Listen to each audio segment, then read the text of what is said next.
Bismillahirrahmanirrahim. Assalamu alaikum students. My name is Abdurrahman and I'm teaching you biology. Students, इस session में हम continue करेंगे with some common diseases related to the nutrition कि nutrition के अमल के दौरान बाज़ औक़ात गड़बड़ हो सकती है, कुछ बीमारियां और उनकी अलामात, जिनमें से चंद एनलिस्टेड डिजीजेस यहाँ पे जो हमारे सिलेबस में शामिल हैं, इनकी डिटेल्स हम अभी बोर्ड पे देखते हैं. Alright students, this session will be more informative. Okay, some common diseases related to the nutrition, or they can be related to the abnormalities of digestive system. Okay, और physiological abnormalities की हम बात कर रहे हैं. Alright students, अब इसमें basically ये इंफॉर्मेटिव मैंने इसको इसलिए कहा है कि इसमें हम गपशप करेंगे इस लिहाज से कि हम खा क्या रहे हैं, quality of food, quantity of food, और फिर उसके बाद जो बहुत ज्यादा अहम चीज है वो है हाइजीन, सफाई सुथराई का क्या मयार हमने अपने लिए सेट किया हुआ है. तो इन सब चीजों से रिलेटेड हैं ये डिजीजेस, जिसमें सबसे पहली बात आ रही है students, this is dyspepsia. Alright, the first disorder is dyspepsia. Dyspepsia क्या चीज है, इसको हम यहां पे स्टेट करते हैं. इनकम्प्लीट और insufficient digestion of food. जी स्टूडेंट्स, अब इसका क्या मतलब है कि हम खुराक को डाइजेस्टिव सिस्टम में इंजेस्ट करते हैं और उसके बाद हमारी ये कोशिश होती है कि हम इसको डाइजेस्ट करना शुरू कर दें, हजम कर दें. ऑलराइट, लेकिन डिस्पेप्सिया जिसका लफ्जी मतलब है बदहजमी, यानी कि खाने का सही तरीके से हजम ना होना, इसीलिए हमने इसको दो आसान तरीन अल्फाज में मेंशन किया है कि या तो ये नामुकम्मल ब्रेक डाउन है या फिर नाकाफी ब्रेक डाउन है कि इतने छोटे पार्टिकल्स में जिसको कन्वर्ट करना जरूरी था, खुराक उतने छोटे पार्टिकल्स में कन्वर्ट नहीं हुई. और इसकी वजह क्या हो सकती है, ये कॉजेज हम स्टूडेंट्स इसके बाद देखते हैं. पहले वो अलामात जानते हैं कि जिनकी बुनियाद पे हम ये डिक्लेयर करेंगे कि this person is suffering from dyspepsia. All right, so what are the characteristics or symptoms? इसमें स्टूडेंट सबसे पहली चीज, there is abdominal discomfort. What is abdominal discomfort? इसका मतलब क्या है कि नॉर्मली हम अपनी होम्योस्टैटिक स्टेट की जब ऑप्टिमम कंडीशन अचीव कर चुके होते हैं तो उस वक्त हम अपने आप को बिल्कुल हशाश बशाश और फ्रेश फील कर रहे होते हैं. ऑलराइट, लेकिन अगर किसी दिन ऐसा हो कि आप बहुत ज्यादा ऐसी खुराक खा चुके हुए हैं कि जो आपको हजम करने में दुश्वारी पेश आ रही है, या उसमें बीन्स वगैरह बहुत ज्यादा शामिल थे, तो ये वाली सारी चीजें हजम करने में कुछ टाइम लगता है. ऑलराइट, उस केस में ऐसा पॉसिबल है कि आपको पेट के अंदर भारीपन फील होना शुरू हो जाए. तो इस कंडीशन को हम कहेंगे दिस इज एब्डोमिनल डिस्कम्फर्ट, के पेट के अंदर गड़बड़ फील हो रही है और नॉर्मल फीलिंग नहीं आ रही. ऑलराइट, इसके साथ ही साथ ये कंडीशन उस वक्त बढ़ जाती है कि जब हम इसके अंदर फ्लैटुलेंस का इजाफा कर दें, कि इस तरह की फीलिंग आना शुरू हो जाए कि पेट में गैस भरना शुरू हो गई है. ऑलराइट, अगर गैस भरती चली जाए तो यूं फील होता है कि जैसे पेट भरा हुआ है. आप उस वक्त कुछ खाने की कोशिश भी करें तो आपको पहले से ये फीलिंग आ रही होती है कि पेट भरा हुआ है और इस वजह से मजीद कुछ खाने की जरूरत नहीं है. अब स्टूडेंट्स ये भी जान लें कि गैस जरूरी नहीं कि वो जो खाना खा रहे थे सिर्फ उसी की वजह से हुई हो. कुछ इस किस्म के माइक्रो ऑर्गेनिजम्स आपके स्टमक में चले जाते हैं जो वहां पे जाके फर्मेंटेशन का प्रोसेस करना शुरू हो जाते हैं. उसकी वजह से स्पेशली एनारोबिक बैक्टीरिया वगैरह, जैसे ही कार्बन डाइऑक्साइड गैस प्रोड्यूस होगी और आपका पेट फूलना शुरू हो जाएगा और फ्लैटुलेंस वाली कंडीशन होगी, आपको इस तरह से फीलिंग आना शुरू हो जाएगी जैसे आपने पहले से बहुत ज्यादा कुछ खा लिया हुआ है और मजीद गुंजाइश नहीं रही. Alright, this condition is known as flatulence. फिर उसके बाद अगली जो कंडीशंस हैं, they are common. One is nausea and second one is vomiting. Alright students, specially छोटी उम्र के बच्चों के अंदर ये कंडीशन हमें नजर आती है कि जैसे ही उनका पेट खराब होगा फौरन मतली आने वाली कंडीशन होगी, ऐसी फीलिंग आएगी कि दिल खराब हो रहा है और किसी भी वक्त उल्टी हो सकती है, और उल्टी कर देना, वॉमिट कर देना। तो ये दो बुनियादी अलामात इसके अंदर हम शामिल कर रहे हैं। फिर उसके बाद एडल्ट्स के हवाले से एक टर्म मैं यहां पे लिख रहा हूं, this is known as regurgitation. Alright students, regurgitation के साथ एक और टर्म भी मैं मेंशन कर देता हूं, this is known as GERD. Okay, अब रीगर्जिटेशन या रीगर्जिटिटी, ये स्टेटमेंट या ये वर्ड निकला कहां से, इसको भी समझ लें। बाज़ औक़ात ऐसा होता है कि जो जुगाली करने वाले जानवर हैं स्टूडेंट्स, उनको अगर आपने गौर से देखा हो तो पहले खाते रहते हैं और उसके बाद फिर बैठ जाते हैं, और खाने के बाद वो उसी खाने को वापस मुंह में लेके आते हैं और चबा चबा के फिर छोटे पीसेस के फॉर्म में उसको निगल जाते हैं। ऑलराइट, अब इस प्रोसेस को बुनियादी तौर पे बोला जाता है रीगर्जिटेशन। ओके, हमारे डाइजेस्टिव सिस्टम के अंदर दिस इज एन एबनॉर्मेलिटी और डिफेक्ट कि जो खाना आप खा चुके हुए हैं अगर वो वापस आना शुरू हो जाए गैस्ट्रोएसोफेजियल रिफ्लक्स की फॉर्म में, तो हम कहेंगे भाई ये कंडीशन गड़बड़ वाली कंडीशन है और आपका डाइजेस्टिव सिस्टम सही तरीके से खाने को हजम नहीं कर पा रहा, तो ये वाली स्टेट डिस्पेप्सिया की स्टेट में शामिल की जाएगी। ऑलराइट स्टूडेंट्स, फिर यहां पे मैं एक छोटी सी बात और आपको बताता चलूं कि जरूरी नहीं कि ये सब अलामात सब लोगों में ही जाहिर होना शुरू हो जाएं। Different people have different symptoms of dyspepsia, depend करता है कि किस एज ग्रुप से आपका ताल्लुक है। ऑलराइट, और अगर एडल्ट्स हैं तो कहीं किसी और डिजीज के अंदर पहले से मुब्तला तो नहीं हो चुके हुए, तो इस वजह से हम यहां पे एक स्टेटमेंट लिख लेते हैं,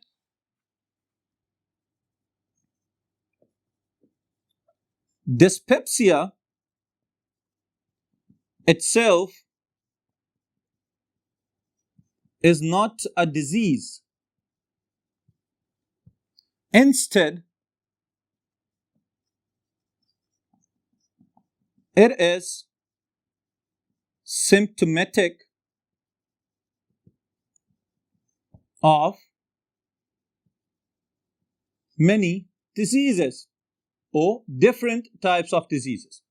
Alright students, अब इससे क्या मुराद है कि जरूरी नहीं कि अगर खाना हजम नहीं हो रहा तो ये बजाते खुद बीमारी है। ओके, लेकिन ऐसा भी हो सकता है कि वो पर्सन किसी और डिजीज से पहले ही सफर कर रहा है और उसके साथ ही साथ उसको खाना हजम नहीं हो रहा, तो he may suffer from the condition of dyspepsia. Alright students, अब इसके कॉजेज की तरफ चलते हैं कि क्या वजूहात हैं जिसकी वजह से खाना हजम नहीं हो रहा।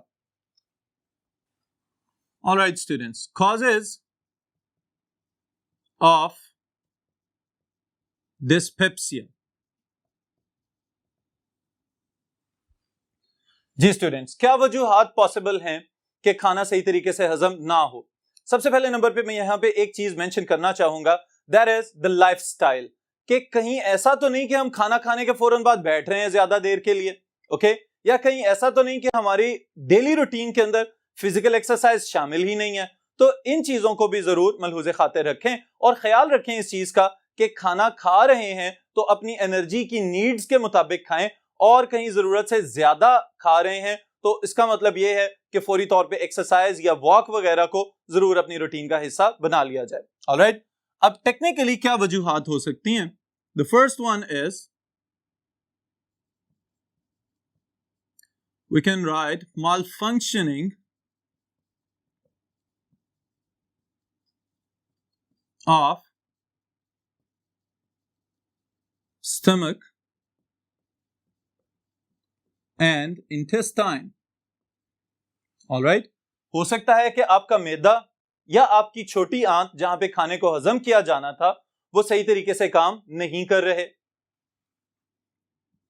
Then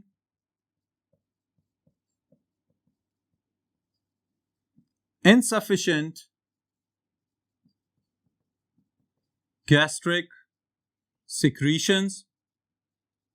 ऑलराइट, ये भी पॉसिबल है कि जो गैस्ट्रिक जूस प्रोड्यूस होना था वो अपनी काफी मिकदार के लिहाज से, यानी जितनी मिकदार की जरूरत है उतना सिक्रीट नहीं हुआ, ये भी पॉसिबिलिटी है। फिर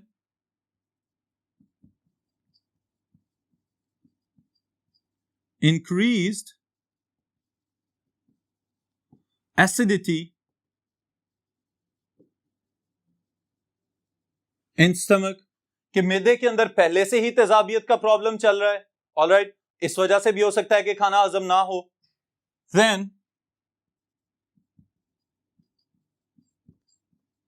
insufficient quantity or quality of bile secretions.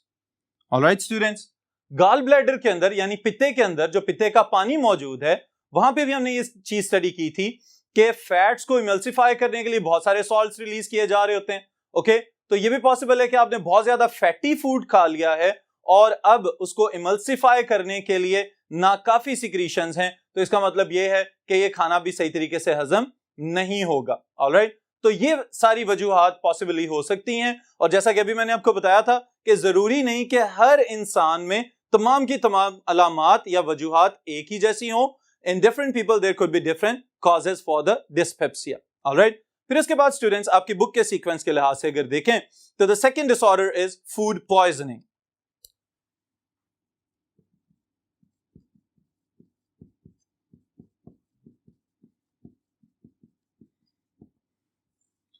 Alright, what is food poisoning? अब अगर हम अल्फाज के ऊपर गौर करें तो हमें यह समझ आती है कि जैसे खुराक के अंदर कोई जहरीलापन पैदा हो चुका हो. ऑलराइट, और ये बात किसी हद तक ठीक भी है कि अगर हम सफाई सुथराई का ख्याल नहीं रखेंगे, खाने से पहले अपने हाथ नहीं धोएंगे या वो खाना जो खाया जा रहा है उसको तैयार करते वक्त सफाई सुथराई का ख्याल नहीं रखा गया, तो ऐसे जर्म्स, ऐसे माइक्रो ऑर्गेनिजम्स उस खाने के ऊपर मौजूद होंगे कि जो हमारे डाइजेस्टिव ट्रैक्ट के अंदर जाके मखसूस किस्म के केमिकल्स रिलीज करते हैं जो कि हमारे लिए जहर की तरह काम करेंगे, और उसकी वजह से हमने इस टर्म का नाम रख दिया है फूड पॉइजनिंग. ऑलराइट, इसकी अगर स्टेटमेंट बनाना चाहें, the condition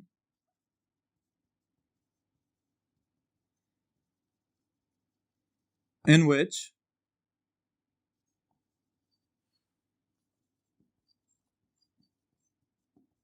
the digestive system is affected by toxins present in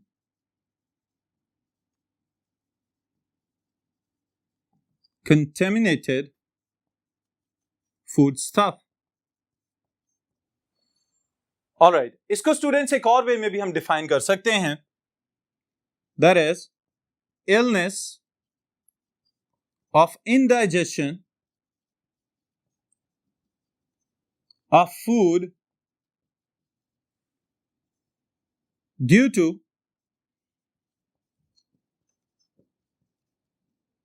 toxic substances. Alright, इससे क्या मुराद है कि जो खाना कोई भी लिविंग ऑर्गेनिज्म, स्पेशली ह्यूमंस की हम बात कर रहे हैं, खा रहे हैं, खासतौर पे इन्फेंट्स, छोटी एज के बच्चे, तो उस केस में क्या होगा कि अगर इसके अंदर कोई भी ऐसा माइक्रो ऑर्गेनिज्म मौजूद है वो फौरन टॉक्सिफाई करेगा, टॉक्सिसिटी कॉज करेगा और उसका जहर फैलते ही डाइजेशन का अमल रुक जाएगा, पेट में शदीद किस्म की दर्द पैदा हो सकती है और मुख्तलिफ किस्म की अलामात नजर आएंगी. इन अलामात को जांचते हुए हम ये कह सकते हैं कि this person is suffering from food poisoning. Okay, कौन कौन से सिम्टम्स, कौन कौन सी अलामात हो सकती हैं? Symptoms of food poisoning. Okay, इसमें स्टूडेंट्स याद रखिएगा, the first one is again nausea. Alright, मतली आना, दिल खराब होना, यूं लगे कि जैसे बार बार उल्टी आ रही है. फिर इसके साथ दूसरी कंडीशन वॉमिटिंग. ऑलराइट, एक और चीज का इजाफा हो रहा है यहां पे, दिस इज डायरिया. और डायरिया के अंदर भी हम ये चीज पढ़ चुके हैं कि अगर किसी माइक्रोबियल इन्फेक्शन का खतरा हो या कोई माइक्रोबियल इन्फेक्शन हो चुका हो डाइजेस्टिव सिस्टम के अंदर, तो जो लिक्विड्स आपने इनटेक किए हुए हैं वो एब्जॉर्ब नहीं होंगे और लूज मोशंस की फॉर्म में डिफिकेट होना शुरू हो जाएंगे और उसी तरह से वो खारिज होते चले जाएंगे, यहां तक कि डिहाइड्रेशन का, पानी की कमी का खतरा पैदा हो जाए. ऑलराइट, तो फूड पॉइजनिंग पहले ही माइक्रो ऑर्गेनिजम्स की वजह से हो रही है, तो इसके अंदर भी डायरिया का खतरा पैदा हो सकता है. फिर उसके बाद स्टूडेंट्स एक और चीज मैं यहां पे ऐड कर रहा हूं, and this is double vision all right, fatigue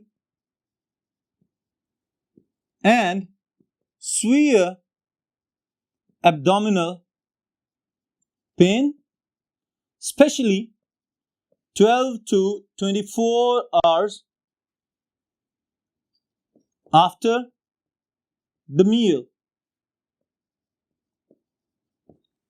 Alright students, अब ये वाली सब की सब खसूसियात हो सकता है कि फौरी तौर पे नजर आना शुरू हो जाए। फौरी तौर से क्या मुराद है कि खाना खाया, उसके बाद स्टमक में गया और स्टमक के बाद स्मॉल इंटेस्टाइन की तरफ जाना शुरू हुआ, तो इसी सफर के दौरान इन तमाम अलामात में से चंद अलामात आपको नजर आना शुरू हो जाएं। खास तौर पे अगर पेट में दर्द होना शुरू हो जाए और बार बार दिल खराब होना शुरू हो जाए, तो इसका मतलब यह है कि डाइजेस्टिव सिस्टम में गड़बड़ का आगाज हो चुका हुआ है। और उसके बाद स्टूडेंट्स एक टर्म यूज की जाती है जो उर्फे आम में जिसे कहते हैं मैदा वॉश करवा देना। ओके, तो ये जो मैदा वॉश करवाने की जरूरत पेश आती है, ये भी नॉर्मली फूड पॉइजनिंग के साथ रिलेटेड है। It is a type of cure, लेकिन बुनियादी तौर पे जो हमें समझने की जरूरत है वो क्या है, which microorganisms are primarily responsible for food poisoning, और इसका आगाज कहां से और किस तरह से होता है ये भी समझ लें।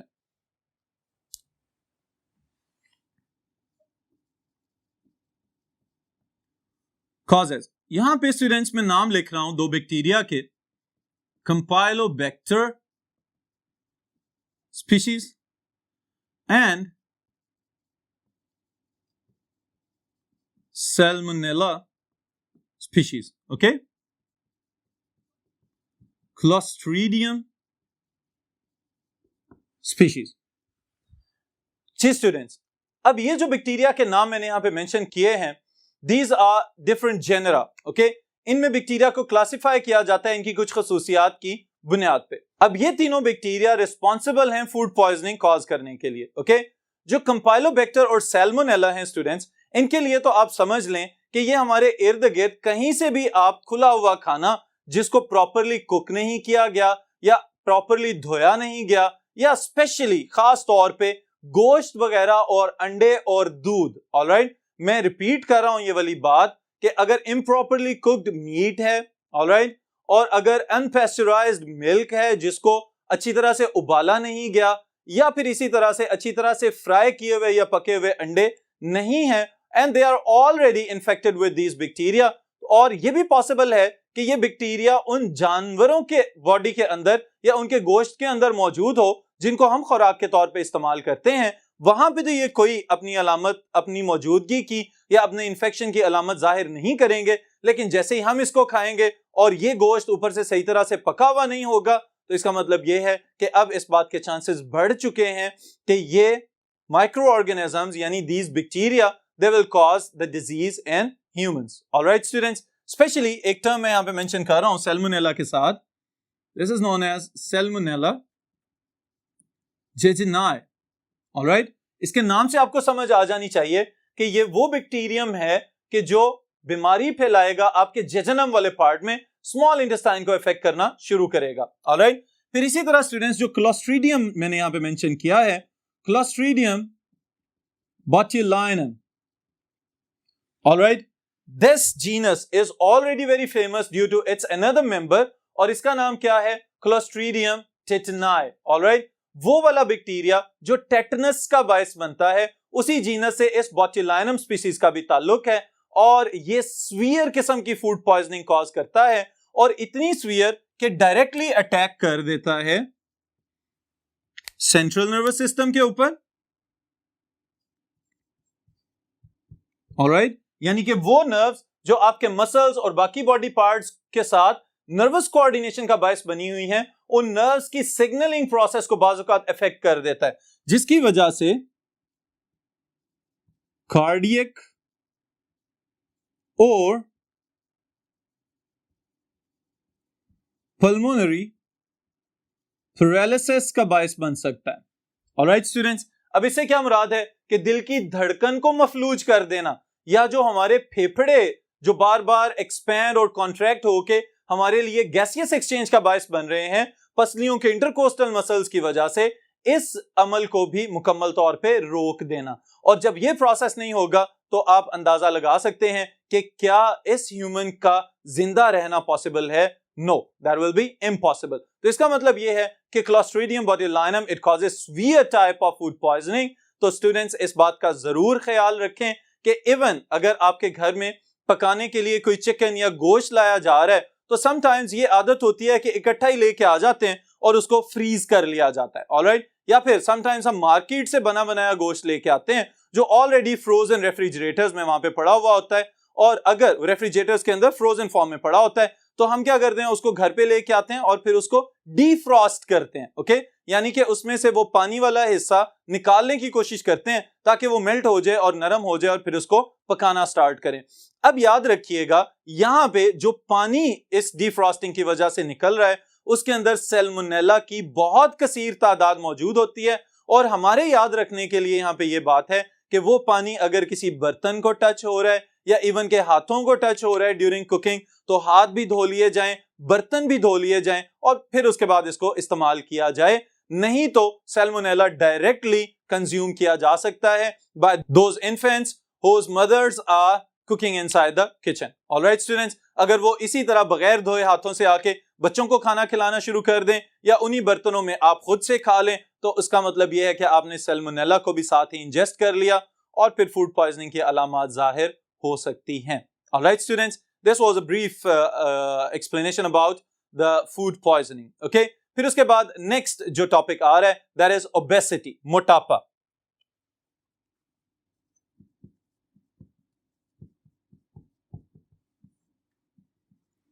Alright students, obesity यानी कि मोटापा। अब स्टूडेंट्स obesity या मोटापा ये जो टर्म हम यूज कर रहे हैं इसके साथ ही साथ मैं एक और आपके लिए एक नई चीज इंट्रोड्यूस करवाना चाहूंगा।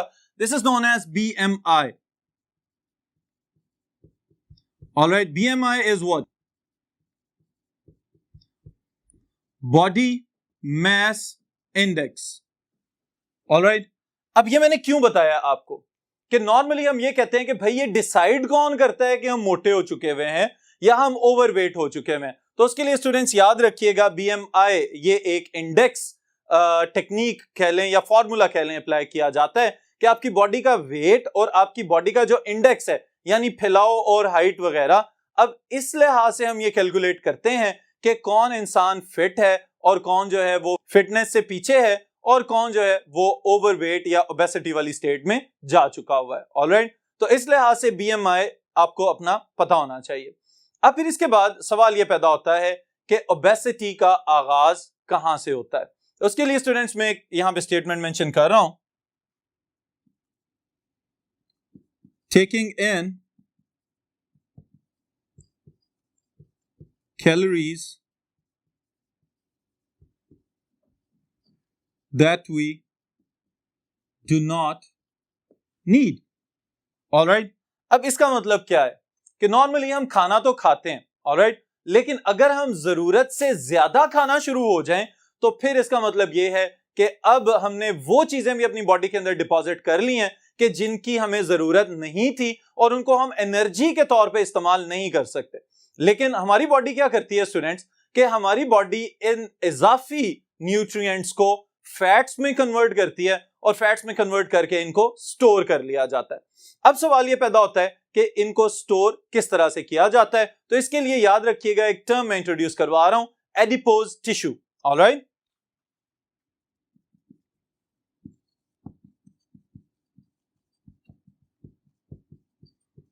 adipose tissue. Now, many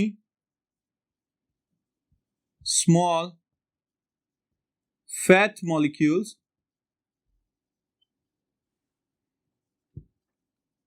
join to form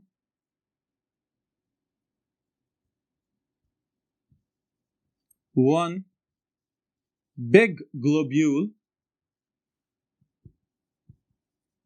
in the center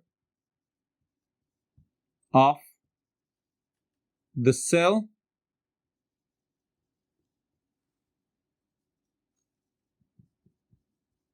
of adipose tissue.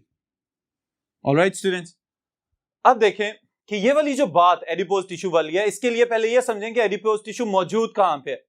हमारे लिवर और किडनीज और स्किन के नीचे व्हाइट कलर की चर्बी की लेयर्स मौजूद होती हैं। ओके, अब स्टूडेंट्स ये वाली जो व्हाइट कलर की चर्बी हमें नजर आती है, असल में इसमें भी लिविंग सेल्स मौजूद होते हैं, that make up the adipose tissue. Alright, अब इसका मतलब क्या है कि फैट स्टोरेज टिश्यू, वो टिश्यू जिसका काम ही ये है कि जो कार्बोहाइड्रेट्स या प्रोटीन्स या फैट्स आप जरूरत से ज्यादा खा चुके हुए हैं उनको स्टोर कर लेना। लेकिन इस स्टोरेज के साथ ही साथ नुकसान कब होता है कि जब हम ओबेसिटी की जानिब जाना शुरू हो जाते हैं। अब ओबेसिटी की जानिब जब जाना शुरू होते हैं स्टूडेंट्स, तो यहां पे हमें ये याद रखना पड़ेगा कि क्या ओवरवेट होना अच्छी चीज है या बुरी चीज है।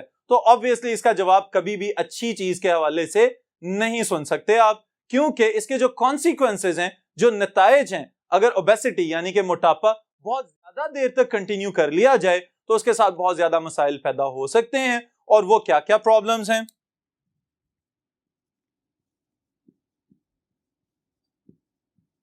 Consequences, नताइज। The obese people, they can more frequently or easily suffer from diabetes, sugar हो सकती है इनको, high blood pressure,